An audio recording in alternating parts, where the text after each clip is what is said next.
짐 스카피데일의 치욕. 앨런 실리터.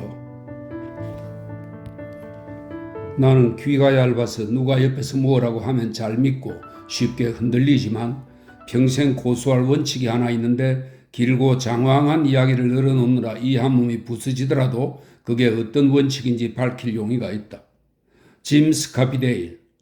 나는 15살이 되자마자 슬그머니 도망칠 필요는 없다고 말하는 사람이 있다 해도 그 말을 절대 듣지 않을 것이다. 그보다 더 일찍 도망쳐도 된다. 이 빌어먹을 희망과 은혜의 나라에서는 그러는 게 법으로 금지되어 있기 때문에 안 되는 것일 뿐이다. 평생 엄마 치맛자락을 붙들고 살 수는 없는 일이지만 그러고 싶은 사람은 분명 셀 수도 없이 많을 것이다. 짐 스카피데일도 그런 경우였다. 엄마 치맛자락을 어찌나 오래 붙들고 있었던지 다른 데 적응하지 못했고, 변화를 시도했을 때에도 치맛자락과 팬티 자락을 구분하지 못했다. 미인이라고 하기에 2% 부족했던 새 신부는 그 차이점을 그의 머릿속에 때려 넣으려고 분명 노력했을 테지만 결국에는 징징대는 그를 어머니에게 돌려보냈다. 나는 그런 족속이 되지 않을 것이다. 도망칠 방법이 보인다 싶으면 배가 고파서 가스 계량기를 훔치는 한이 있더라도 놓치지 않을 것이다. 나는 학교에서 수학 공부를 하는 대신 책상 밑에 숨겨놓은 지도를 뚫어지라 들여다보며 때가 되면 어떤 길로 도망칠지 계획을 세운다. 더비까지는 자전거로, 맨체스터까지는 버스로, 글래스고까지는 기차로, 에든버러까지는 훔친 차로, 런던까지는 히치하이킹으로, 빨간 길과 갈색 언덕과 근사한 여러 도시가 그려진 지도에서 눈을 뗄 수가 없다. 그러니 내가 수학을 전혀 못하는 것도 당연한 일이다. 따져보면 어떤 도시든 마찬가지인 것은 나도 알고 있다. 마지막 한 푼까지 설적하려고 호시탐탐 기회를 엿보는 좀도둑들로 우글거리는 호스텔들, 운이 좋으면 언제든 일자리를 얻을 수 있는 공장들, 한밤중에 갑자기 불을 켜면 좀벌레들이 달려드는 곰팡이 냄새가 나는 뒷마당과 집들. 하지만 모두 똑같더라도 수십 갈래로 다르다는 것은 아무도 부인하지 못할 것이다.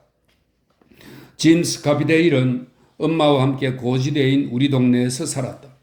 집은 우리 집과 똑같이 생겼지만 자전거 공장에 한참 더 가까워서 찰싹 붙어 있다시피 했는데 그 소음을 어떻게 견디는지 놀라울 따름이었다. 소음이 어찌나 끝내주는지 공장 안에서 사는 것과 다름없었을 텐데, 내가 한 번은 상점 주인 테일러 아저씨가 일주일치 식료품 주문건으로 만나고 싶어 한다는 말을 스카피데일 아주머니에게 전하려고 그 집에 들어간 적이 있었는데, 이 말을 하는 동안에도 옆 공장의 엔진과 도르래와 아이언 프레스가 벽을 뚫고 나와 그 집에 새 부스를 하나 차리기라도 하려는 것처럼 쿵쿵거리고 철거덕하는 소리가 끊이지 않았다. 짐이 엄마뿐 아니라 그 소음 때문에 그렇게 됐다 해도 놀랄 일이 아니었다. 짐의 엄마는 타타르족처럼 덩치가 컸다. 집 안을 반짝반짝 쓸고 닦고 스팀 푸딩과 아이리시 스튜를 눈 튀어나올 정도로 먹으면서 아이를 키우는 육척 거구였다. 아주머니는 수완이 좋은 여자였다.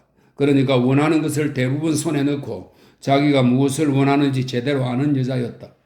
남편은 짐이 태어나고 얼마 안 해서 폐결핵으로 기침을 하다 죽었지만 스카피데일 아주머니는 담배 공장에서 일을 시작해 아들과 둘이 살기에 부족하지 않을 만큼 벌었다. 한참 동안 그 공장에 꾹 눌러붙어서 일을 했고, 아주머니를 대신해 내가 이야기하자면 실업수당을 받던 시절에 근근히 먹고 사느라 애를 쓰면서도 짐한테만큼은 일요일 아침마다 양복 비슷한 것을 입혔다. 다른 누구도 아니고 짐한테 양복이라니 우리 동네에서 얼마나 재미있는 볼거리였는지 모른다. 짐은 남들보다 훨씬 잘 먹고 살았는데도 체구가 작아서 27살 때 겨우 입에 풀칠하고 살았던 13살의 나만 했다. 그 당시는 전쟁 중이었는데 우리 가족은 대추, 야자, 잼과 옥소라도 먹을 수 있으니, 옥소는 쇠고기, 허브 등을 다른 재료와 함께 건조시켜 딱딱한 사각형으로 포장해서 파는 고형 육수를 말합니다. 옥소라도 먹을 수 있으니 호사라고 생각했다. 짐은 눈이 나빠서 군대에 끌려가지 않았고, 그의 엄마는 제1차 세계대전 때 짐의 아빠가 독가스를 마셨다며 끌려가지 않아 다행이라고 했다. 그래서 짐은 엄마 곁에 남았는데 내가 생각하기에는 결론을 놓고 따지자면 차라리 군대로 끌려가서 독일군 폭탄을 맞고 갈기갈기 찢어지는 쪽이 낫지 않았을까 싶다.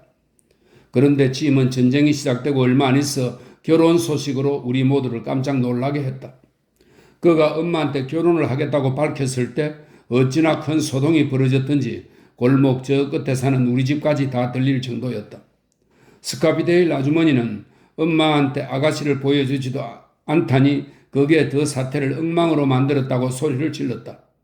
한마디 말도 없이 그런 식으로 몰래 사귀다 갑자기 결혼하겠다고 터뜨리다니 말도 안 된다. 아비도 없는 너를 그렇게 지극정성으로 키웠는데 은혜를 몰라도 유분수지. 내가 너를 위해 뼈 빠지게 일한 시간을 생각해봐라. 생각해봐. 한번 생각해보라고. 다들 아주머니의 목소리로 이 말을 직접 들었어야 하는 건데. 나는 날이면 날마다 담배 포장기 앞에서 손가락이 부러지라 일을 했고 밤에 퇴근하면 기진맥진해도 밥을 차리고 너희 반바지를 꿰매고 방을 청소했다. 생각하면 눈물이 날 지경이다. 그런데 고맙다고 버린 짓이 이거냐? 나는 고요한 막간이 찾아왔을 때 짐이 아주머니 지갑을 훔친 것도 아닌데 왜 그럴까 생각했다. 이불을 전당 잡힌 돈으로 진탕 술을 마신 것도 아니고 고양이를 물에 빠뜨려 죽은 것도 아니고 창택에서 키우는 식물을 가위로 자른 것도 아니지 않은가. 그는 단지 집에 와서 결혼을 하겠다고 말했을 뿐이었다. 아주머니가 난리를 부리는 이유는 결혼 그 자체가 아니라 젊은 사람은 언젠가 결혼을 하게 되어 있으니 그건 절대 아니었다. 그 전에 만나서 이야기를 좀 나누었어야 하는데 아가씨를 보여주지 않았다는 것 때문이었다. 왜 보여주지 않았니? 엄마가 부끄러웠니? 애인한테 보여줄 만큼 자랑스러운 엄마가 아니었니? 이렇게 날마다 바닥부터 천장까지 티끌 하나 없는데도 아주머니가 집이라는 단어를 어떤 식으로 내뱉었는지 다들 들었어야 했는데 듣는 순간 얼마나 오싹했는지 모른다. 집에 데리고 오기 싫었니? 집안도 부끄러웠니? 아니면 그 아가씨가 부끄러웠니? 아가씨가 그런 부류니? 모든 게 미스터리였다. 게다가 말도 안 됐다. 짐, 형은 이게 말이 된다고 생각해? 그래? 형은 그럴지 모르지만 나는 아니야.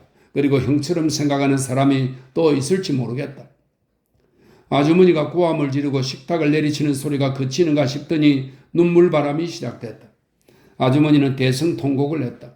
어렸을 때 아침마다 너를 깨워서 학교에 보내고 너가 이 동네 다른 집 추리한 아이들은 엄마 아빠가 실업수당으로 술을 마시는 바람에 구경도 못했던 외투를 입고 눈발 속으로 뛰어나가기 전에 앉혀서 죽이라도 먹이느라 얼마나 고생했는데 이래도 된다고 생각하니? 너가 아파서 수도 없이 의사를 부르러 달려갔던 때를 생각하면 아주머니는 계속 소리를 질렀다. 생각해봐라. 내가 하도 오냐오냐 키워서 너밖에 모르는 아이가 된 거니? 그래? 눈물바람이 그쳤다. 나는 너가 결혼을 하고 싶다고 사귀는 여자가 있다고 깍듯하게 이야기해 줄 알았다. 그런데 내가 너를 계속 지켜보고 있었는데 무슨 수로 그랬는지 모르겠네. 그 순간 아주머니는 그가 어디에서 기회를 포착했는지 문득 깨닫고 고함을 질렀다. 일주일에 2번씩 그 청년클럽에 들락거리지 못하게 막았어야 하는 건데 거기지? 맙소사 거기 맞지? 나한테는 체크 게임하고 사람들이 하는 정치 이야기를 듣는다고 해놓고 정치, 요즘은 그런 걸 정치라고 하니? 난 오늘 처음 알았구나. 예전에는 그게 아니라 별로 듣기 안 좋은 이름으로 불린 걸로 아는데? 아이고 머리야. 이 결혼 문제에 대해 무어라 설명도 하지 않고 외투를 입은 채 그렇게 뻔뻔하게 거기 서 있다니. 짐, 내가 이렇게 잘해주는데 왜 결혼할 생각을 하는 거니? 가엾어 너희 아빠가 세상을 떠난 뒤로 그 긴 세월 동안 너하고 둘이 버티느라 내가 얼마큼 희생을 했는지 왜 몰라주는 거니? 한 가지만 이야기하자면 그 아가씨를 데리고 와서 나한테 보여주는 게 좋을 거다. 그래야 아가씨가 별 볼 일 없으면 그럴 생각이 있을 때 딴 남자 알아보라고 보낼 수 있지. 나는 부들부들 떨며 쉼터에서 내려왔다. 나 같으면 지금처럼 당하고 있지 않고 미간을 후려친 다음 당장 도망쳤을 것이다. 돈도 많이 벌고 있었으니 어디든 마음먹음대로 갈 수 있었을 텐데 바보 같으니라고. 여러분은 그날 밤 짐의 집에서 벌어진 일을 온 동네 사람들이 무슨 수로 다 알고 있고 내가 스카피데일 아주머니가 아들한테 한 이야기를 무슨 수로 고스란히 옮길 수 있는지 궁금해할 것이다. 이유를 밝히자면 이렇다. 지임의 집이 공장하고 워낙 바짝 붙어 있다 보니 공장 지붕과 부엌 옆 식기실 창문 사이에 두께가 벽돌을 2겹으로 쌓은 담벼락만한 선반이 하나 설치되어 있는데 내 몸이 그 사이로 들어가 엿들을 수 있을 만큼 워낙 호래호래했던 것이다. 식기실 창문도 열려 있고 부엌과 연결된 문도 열려 있었기 때문에 어떤 말이 오가는지 전부 다 들렸다. 집 안에서는 내가 있는 줄 아무도 알아차릴 수가 없었다. 나는 8살 때 우리 동네 온 건물을 원숭이처럼 타고 다니다 여길 발견했다. 마음만 먹으면 스카비데일 아주머니네 집을 식은 죽먹기로 털 수 있었지만 가져갈 만한 물건이 별로 없었고 만에 하나라도 그런 짓을 저질렀다가는 당장 경찰서로 끌려갈 게 뻔했다. 어쨌든 무슨 일이 벌어졌는지 당장 알 수 있었던 것과 별개로 우리 모두를 깜짝 놀라게 한 것은 짐 스카비데일이 엄마한테 밀려 결혼을 포기하지 않고 강행한 것이었다. 나는 어린애 같은 지임이 식탁을 치며 열변을 토하는 어머니에게 보여주려고 아가씨를 데리고 온 둘째 날 밤에도 그 쉼터 위에 있었다. 아주머니가 아가씨를 볼 수 있었던 것은 지임한테 약속을 받아낸 결과였다. 나도 이유는 모르겠지만 온 동네 사람들은 지임이 가난하고 후줄근하고 행실이 단정치 못하고 칠칠치 못한 데다 들떨어졌고 겁에 질려서 아무 말도 못하는 패스트푸드 출신의 바보 사팔뜨기를 데리고 올 줄 알았다. 그런데 다들 충격을 받았다. 나 역시 식기실 창문 너머로 그녀를 엿보았을 때 얼마나 충격을 받았는지 모른다. 관청에서 일하는 사람처럼 어쩌면 그렇게 우아하게 말을 하는지 클럽에서 정치 이야기를 했다는 지임의 말이 거짓말은 아니었다는 생각이 들 정도였다. 안녕하세요, 어머님. 그녀는 집 안으로 들어서며 이렇게 말했다. 두 눈은 반짝였고 태어났을 때부터 지금처럼 우아하게 말을 했을 것 같은 분위기를 풍겼다. 그녀가 지임에게서 어떤 매력을 느꼈을지 궁금했다. 지임이 우리는 모르는 재산을 물려받게 되었다거나 복권이 당첨되기라도 한 걸까? 하지만 지임이 그런 행운아 일리 없었다. 스카비데일 아주머니도 나와 똑같은 생각을 하고 있었는지 아무도 서로 악수를 하지 않았다. 앉아요. 아주머니는 이렇게 말하고 아가씨 쪽으로 고개를 돌려 처음으로 찬찬히 뜯어보았다. 우리 아들하고 결혼을 하고 싶어 한다고요? 예, 어머님. 그녀는 가장 좋은 의자를 차지했지만 뻣뻣하게 앉아있는 것이 불편해 보였다. 조만간 결혼할 생각이에요. 이 말을 듣고 지임이 강아지 같은 눈빛으로 바라보자 그녀는 애써 좀 더 다정한 목소리로 덧붙였다. 제 이름은 필리스 블런트예요. 필리스라고 불러주세요. 그녀가 지임을 바라보자 지임은 웃어 보였다. 자기 엄마한테 워낙 잘하고 있기 때문이었다. 그는 회사 화장실에서 거울을 보고 오후 내내 연습이라도 한 것처럼 계속 미소를 지었다. 필리스도 평생 그렇게 웃고 지낸 사람처럼 미소를 지어 보였다. 사방이 미소천지였지만 아무 의미가 없었다. 제일 먼저 뭘 해야 하느냐면 반지를 맞춰야 돼요. 짐이 실언을 했다. 훈훈한 실언이기는 했지만 앞으로 어떤 상황이 벌어질지 불보듯 뻔했다. 스카비데일 아주머니의 얼굴이 당장 파랗게 질렸다. 그런 거냐? 아주머니가 밑도 끝도 없이 물었다. 그런 거야? 아주머니 입장에서는 필리스가 꼴도 보기 싫은 인물이었다. 혹시 그런 뜻에서 물으신 건가 싶어 말씀드리자면 제가 임신을 했거나 그런 건 아니에요. 아주머니는 내가 엿보고 있는 줄 몰랐겠지만 분명 나와 똑같은 생각을 하고 있었을 것이다. 그럼 무슨 꿍꿍이 속일까? 그런데 적어도 우리가 생각하는 그런 종류의 꿍꿍이 속은 없을 거라는 생각이 퍼뜩 들었다. 아주머니도 그때 나하고 똑같은 생각이 들었더라면 그날 밤에 전보다 더 엄청난 싸움이 벌어지지는 않았을 테고 양쪽 모두 호랑이보다 더 무섭게 덤볐다. 가엾은 지임은 그렇게 결혼을 서두르지 않았을 것이다. 둘이 결혼하고 한 달쯤 지났을 때 어느 날인가 아주머니가 골목 끝에서 만난 우리 엄마한테 하소연을 늘어놓았다. 자기가 만든 운명이니 가시밭길이라도 자기가 견뎌야 하지 않겠어요? 내가 가시밭길 이렇게 분명하다고 그렇게 귀 따갑게 일렀건만 온 동네 사람들은 지임이 가시밭길이라도 계속 견뎌주길 바랐다. 스카비데일 아주머니 같은 억척꾼은 반감을 사기 마련이었다. 우리 동네 사람들도 이런 식이든 저런 식이든 억척스럽기는 마찬가지였다. 그렇지 않고서는 살아남을 수가 없었다. 하지만 아주머니는 내 억척스러움은 너희보다 한 수 위이다 라고 적힌 현수막을 걸고 다니는 사람 같았다. 멀찌감치 떨어져 있어도 억척꾼인 것을 알 수 있었는데 그걸 좋아하는 사람이 어디 있을까? 아주머니가 자기 아들을 놓고 한 말은 맞아떨어졌다. 쳇 하고 실망하는 사람도 있었다. 짐은 그 길에서 오래 버티지 못했다. 부인이 못생긴 것도 아니었으니 좀 더 오래 버텼어야 하는 게 아니었나 싶지만 6개월 만에 트렁크와 종이꾸러미 2개를 들고 혹시라도 구겨질까봐 결혼할 때 입었던 고급 양복을 걸치고 죄수처럼 비참한 얼굴로 등장한 그를 보고 우리 모두 무슨 문제가 생긴 건지 의아해했다. 나는 조만간 다시 쉼터로가 짐과 그 우아한 아가씨 사이에서 무슨 일이 있었는지 알아봐야겠다고 속으로 다짐했다. 툭 까놓고 이야기하자면 우리 모두 그러지 않기를 바라기는 했지만 짐이 엄마 곁으로 돌아올 거라고 예상했었다. 처음 3달 동안 어머니를 거의 찾아오지 않는 그를 보고 대부분의 사람들은 제대로 정착한 모양이라고, 결혼 생활이 잘 맞는 모양이라고 생각했다. 하지만 내 생각은 달랐다. 갓 결혼한 새신랑은 잘 사는 경우에 엄마 아빠를 자주 찾아온다. 자연스럽게 그렇게 된다. 그런데 짐이 거리를 두고 있거나 거리를 두려고 애쓰고 있다는 것은 아내가 온갖 수단을 동원해 엄마를 찾아가지 못하도록 막고 있다는 증거였다. 첫 3개월이 지난 뒤에는 오히려 점점 더 자주 집을 찾아와 어떨 때는 하룻밤 자고 가기도 했는데 그것은 필리스와의 싸움이 점점 심각해 가고 있다는 뜻이었다. 마지막으로 왔을 때는 머리에 붕대를 감고 중절모를 삐에르처럼 삐딱하게 정수리에 얹고 있었다. 짐이 뒷문을 열기도 전부터 쉼터에 자리를 잡고 앉아 있었더니 그가 들어와서 엄마가 어떤 식으로 자기를 맞이할지 몰라 머뭇거리는 게 보였다. 아주머니는 영리했다.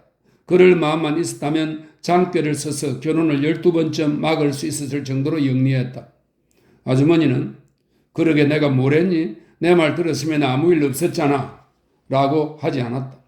그 대신 입을 맞춘 다음 차를 한 잔 끓여주었다. 이때 잘 대처하면 아들을 영원히 붙잡아 놓을 수 있다는 것을 알고 있었기 때문이다. 아주머니가 물을 끓이는 동안 이불을 꺼내겠다며 트렁크와 꾸러미를 2층 아들 방으로 옮기는데 얼마나 좋아하는지 웃음을 거의 참지 못했다. 누가 봐도 알 수 있을 정도였다. 아들의 속마음을 읽은 아주머니는 이런 식으로 10분 동안 아무 생각 없이 평화롭게 앉아 있을 수 있는 시간을 주었다. 하지만 가엾은 짐은 45살은 되어 보이는 처참한 몰골을 하고 일본 포로 수용소에서 방금 전에 나온 사람처럼 오줌 싸개 시절에 들여다보곤 했던 카펫의 덧댄 부분을 미친 사람처럼 물끄러미 보기만 했다. 원래부터 그는 살짝 아픔이 새겨진 얼굴이었다. 태생이 그러니 어쩔 수 없었을 것이다. 이제 보니 투명한 망치가 언제라도 그의 코를 내리칠 것처럼 그 궁상맞은 상판 앞에 계속 매달려 있는 듯한 분위기를 풍겼다. 얼마나 멍청하기에 그렇게 멋진 여자랑 결혼해놓고 다 말아먹나 싶지 않았더라면 그가 가엾어서 심장에 피가 났을 것이다. 그는 15분 동안 그렇게 앉아 있었다. 아주머니가 2층에서 이불을 꺼내고 방을 정리하는 기분 좋은 소리가 내 귀에만 들리고 그의 귀에는 안 들리는 게 분명했다. 나는 아주머니가 후딱 끝내주기를 바랐지만 아주머니는 알아서 하는 사람답게 어린애 같은 아들을 위해 열심히 거울에 앉아 먼지를 털고 액자를 닦았다. 아주머니는 만면의 웃음을 가득 지으며 내려와 빵과 치즈를 꺼내 식탁에 내놓았지만 그는 입에 대지도 않고 차만 연거푸 3잔을 마셨고 그 사이 아주머니는 자기 자리에 앉아서 상다리가 부러지게 저녁을 차려줄 것 같은 표정으로 그를 바라보았다. 있잖아요, 엄마. 그는 아주머니가 마음껏 종알거려 보라는 뜻에서 식탁 저쪽 끝에 앉자마자 이야기를 꺼냈다. 지난 6개월이 지옥 같았어요. 다시는 돌아가고 싶지 않아요. 그 뒤로 본물이 터졌다. 영화에서나 볼 수 있는 바로 그 댐에 금이 간 자국이 실제로 그 이마에 등장했다. 그리고 한 번 터진 본물은 멈출 줄 몰랐다. 무슨 일인지 엄마한테 이야기해보렴.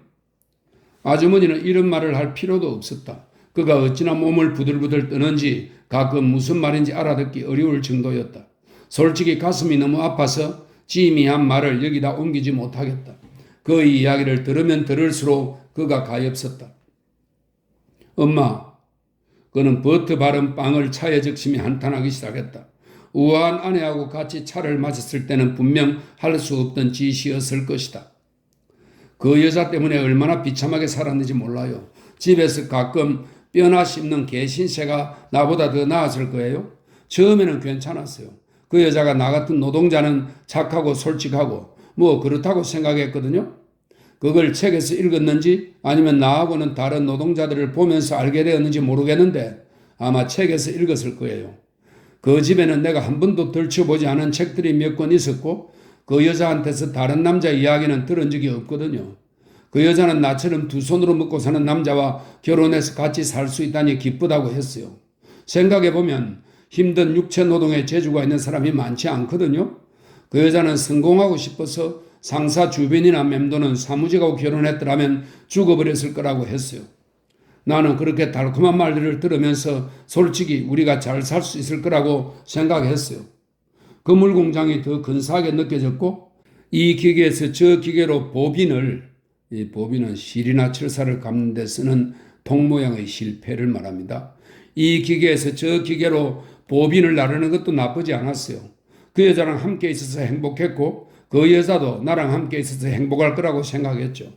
처음에 그 여자는 결혼하기 전보다 더 야단스럽게 나를 지켜 세웠고 내가 퇴근하고 돌아오면 정치와 책과 그런 이야기를 하면서 세상은 나 같은 사람들을 위해 만들어졌고 어린아이처럼 똑같은 말만 반복하고 좋은 일 하나 할 줄 모르며 돈만 밝히는 수많은 자본주의자들이 아니라 우리가 세상을 다스려야 된다고 했어요. 그런데 엄마, 솔직히 하루 종일 힘들게 일하고 나면 너무 피곤해서 정치 이야기를 할 수가 없었는데 그 여자는 질문을 시작하더니 얼마 뒤부터 내가 자기 궁금증을 제대로 해결해 주지 못한다는 것을 알아차리고는 신경질을 내는 거예요. 그 여자는 나한테 별의별 질문을 다 했어요. 어떻게 살았냐? 우리 아빠는 어떤 분이었냐? 동네 주민들은 어떤 사람이냐? 그런데 내가 제대로 대답을 못 해주니까 그때부터 문제가 생기기 시작했어요. 처음에는 점심하고 저녁 도시락을 싸주고 퇴근하면 따뜻하고 맛있는 차와 갈아입을 옷도 내주더니 나중에는 매일 목욕을 하라는 거예요. 그런데 나는 너무 피곤해서 목욕은커녕 옷도 못 갈아입을 때가 많았거든요. 나는 작업복 차림으로 앉아서 조용히 라디오를 듣고 신문이나 읽고 싶었어요.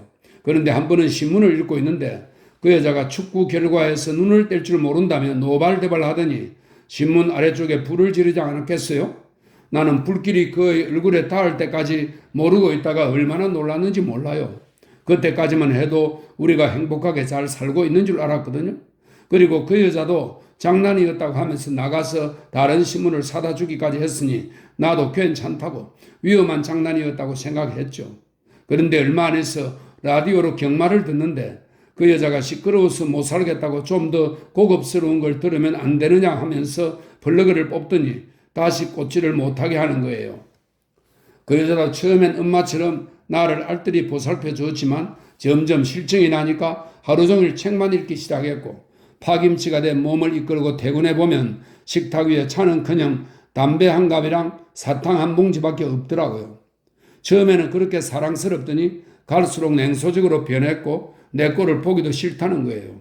내가 퇴근하면 우리 고귀한 미개인 납셨네? 라고 하고 차 어디 있냐고 물으면 무슨 뜻인지 알아듣지도 못할 어려운 단어로 뭐라 했죠.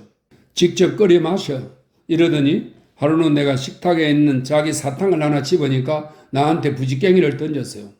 내가 배고프다고 했더니 이러는 거예요. 내가 있는 자리까지 식탁 밑을 기어서 와봐. 그럼 먹을 걸 줄게. 솔직히 엄마가 듣고 싶어 하지 않을 것 같아서 그동안 있었던 일의 절반도 이야기 못하겠어요. 다 말해봐라. 아주머니가 말했다. 속에 있는 이야기를 다 털어버려. 그동안 많이 참고 지냈던 게 엄마 눈에 보인다. 정말 그랬어요. 나한테 얼마나 심한 욕을 했는지 알아요, 엄마? 생각만 해도 머리털이 곤두설 지경이에요. 그런 여자애들 정말 몰랐는데 금세 본색을 드러내더라고요. 알몸으로 벽난로 앞에 앉아있기에 내가 옆집 사람이 찾아오면 어떻게 하느냐고 뭐라도 걸치고 있으라고 그러면 고귀한 미개인한테 써먹을 밥줄을 때우는 중이라고 하면서 웃는데 소름이 끼쳐서 눈이 굳어버릴 지경이었어요. 그 여자가 그런 식으로 나오면 집 밖으로 피하는 수밖에 없었어요. 내가 계속 옆에 있으면 뭘 집어던지고 부수고 그랬거든요. 지금은 그 여자가 어디 있는지 모르겠어요. 짐을 싸고 자기 물건들을 챙기면서 두 번 다시 나를 안 만났으면 좋겠다고 했고, 내가 운하에 투신하더라도 자기 알 바 아니라고 했거든요.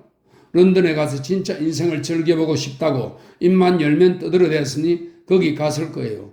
부엌 찬장에 있는 잼병에 4파운드 13펜스가 들어있었는데 나가면서 그것도 들고 갔더라고요. 엄마, 나는 아무것도 모르겠고 앞으로 어쩌면 좋을지도 모르겠어요. 엄마가 받아주면 여기서 다시 엄마랑 같이 살고 싶어요. 하숙비로 일주일에 2파운드씩 내고 보살펴 드릴게요. 그런 생활은 더 못 견디겠고 그렇게 골치 아픈 일을 겪고도 이 집을 다시 떠나는 일은 없을 거예요. 그러니까 엄마가 거두어주면 그 은혜 평생 잊지 않을게요. 엄마를 위해 열심히 일할 테고 두 번 다시 걱정 끼치지 않을게요. 엄마가 나를 키우느라 고생한 걸 엄마 옆에서 갚을게요. 요즘번에 회사에서 살짝 들었는데 다음 주면 월급이 10파운드 인상된대요. 엄마가 거두어주면 라디오를 새로 사서 그 돈으로 할부금을 낼게요. 그러니까 엄마 제발 거두어주세요. 나 고생 많이 했단 말이에요. 나는 아주머니가 짐에게 입을 맞추는 것을 보고 속이 어찌나 너글거리든지 쉼터에서 얼른 내려왔다. 이렇게 해서 짐 스카피데일은 다 큰 아기처럼 그 집에 얹혀 살았다. 엄마한테서 승낙을 받은 것이야말로 거의 일생일대 가장 행복한 사건이었다. 면도기를 챙겨들고 독립해야지 제정신이냐고 나 같은 사람이 옆에서 아무리 이야기해도 이제 모든 걱정이 끝났는데 무슨 소리냐는 식으로 나를 더 정신병자 취급했다. 아주머니는 아들을 영원히 되찾았다고 생각했고 우리도 그런 줄 알았는데 그건 엄청난 착각이었다. 앞을 아예 못 보는 장님이 아닌 이상 결혼 전의 짐이 아니라는 것을 모를 수가 없었다. 그는 자기만의 생각에 잠겨 아무하고도 말을 하지 않았고 심지어 아주머니조차 그가 매일 밤마다 어디를 가는지 알아내질 못했다. 그의 얼굴은 새하얀 보름달이 됐고 모래색 쥐틀 같은 머리가 다 빠져 6개월 만에 거의 대머리가 됐다. 심지어 몇 개 있던 주근깨마저 새하얗게 변했다. 그는 여름이건 겨울이건 12시면 슬금슬금 집으로 기어들어 왔는데 어디를 다녀오는 건지 아는 사람이 아무도 없었다. 농담하는 것처럼 어디 다녀오는 거냐고 물어도 못 들은 척했다. 그로부터 2, 3년 지났을 때 달빛이 휘영청 밝은 어느 날 밤에 경찰이 우리 골목으로 들이닥치는 게 내 방 창문 너머로 보였다. 그가 모퉁이를 도는 순간 나는 보이지 않게 얼른 고개를 숙였다. 버킹엄가의 빈집에서 납창사를 뜯어낸 게 딱 걸렸구나 하는 생각이 들었다. 그걸 쿠키한테 넘기고 3파운드 6펜스밖에 못 받았으면서 한심한 멍청이 같으니라고. 너 결국 교도소 신세질 줄 알고 있었다. 이것 봐. 경찰이 잡으러 왔잖아. 경찰이 우리 집을 그냥 지나갔을 때도 번지수를 착각한 거라 금방 다시 돌아올 줄 알았다. 그런데 경찰이 찾는 곳은 스카비데일의 집이었고 쿵쿵쿵 하고 그의 집 대문을 두드리는 소리와 함께 나를 잡으러 온 게 아님이 밝혀졌을 때 얼마나 행복했는지 모른다. 다시는 그러지 말아야지. 어찌나 행복했든지 웃음이 나올 지경이었다. 우라질 납창살은 건드리지도 말아야지. 아주머니는 경찰이 자기 이름을 확인하자마자 비명을 질렀다. 뭐라고 하는지 우리 집까지 들릴 정도였다. 우리 아이가 차에 치이거나 그런 건 아니죠?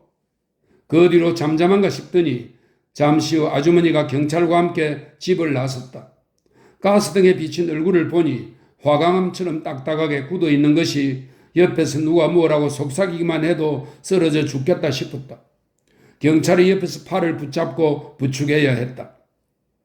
다음날 아침 모든 게 밝혀졌다. 우리 동네 역사상 가장 희한한 일이 벌어졌다. 그동안 강도 행각을 벌였거나 탈령을 했거나 건물에 불을 질렀거나 욕을 했거나 인사불승일 정도로 술에 취했거나 여자를 붙잡고 거시기를 하려고 했거나 관리비를 내지 않았거나 라디오와 세탁기를 할부로 사놓고 되팔았거나 밀렵을 했거나 무단 침입을 했거나 남의 차를 몰았거나 자살을 하려고 했거나 살인을 시도했거나 폭력 행위를 저질렀거나 핸드백을 날치게 했거나 상점을 털었거나 사기를 쳤거나 위조를 했거나 회사에서 좀도둑질을 했거나 서로 주먹을 휘둘렀거나 기타 등등 별 시답잖은 짓으로 철장신세를 진 사람들은 있었다. 하지만 짐은 그때까지 내가 적어도 우리 동네에서는 한 번도 들어보지 못한 짓을 저질렀다. 그는 지금까지 몇 개월 동안 버스를 타고 그를 아는 사람이 아무도 없는 곳으로 멀찌감치 찾아가 어두침침한 길거리에 불을 밝힌 술집 근처에서 주전자를 들고 아빠 술 심부름을 나온 10살 언저리의 여자아이들이 지나가길 기다렸다. 그러다 그런 여자아이가 나타나면 인근 공터에 숨어있다 불쑥 나와 혼비백산하게 만들고 지저분한 장난을 쳤다. 왜 그런 짓을 했는지 나로서는 정말 모르겠지만 아무튼 그러다 붙잡혔다. 그런 짓을 하도 자주 저질러서 누가 덫을 놓았는지 재수 원붙은 어느 날 밤에 덜미를 잡혀 18개월 동안 철장신세를 졌다.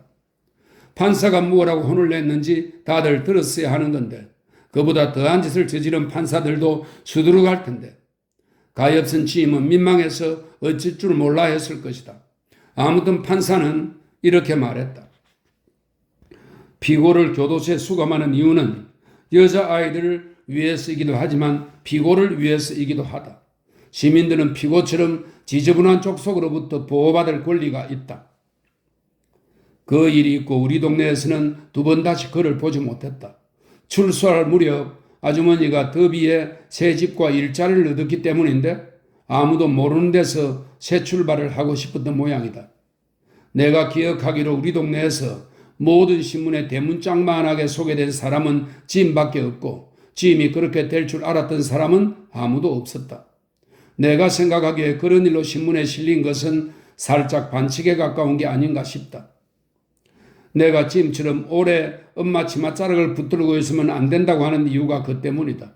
그랬다가는 그 짝이 날 테니까. 그리고 내가 학교에서 덧셈을 하는 대신 책상 밑에 숨긴 지도를 들여다보는 것도 시시한 가스 계량기를 훔쳐 챙길 돈은 모조리 챙긴 상황에서 덧셈을 하고 앉아있는 건 딱 질색이기 때문이다.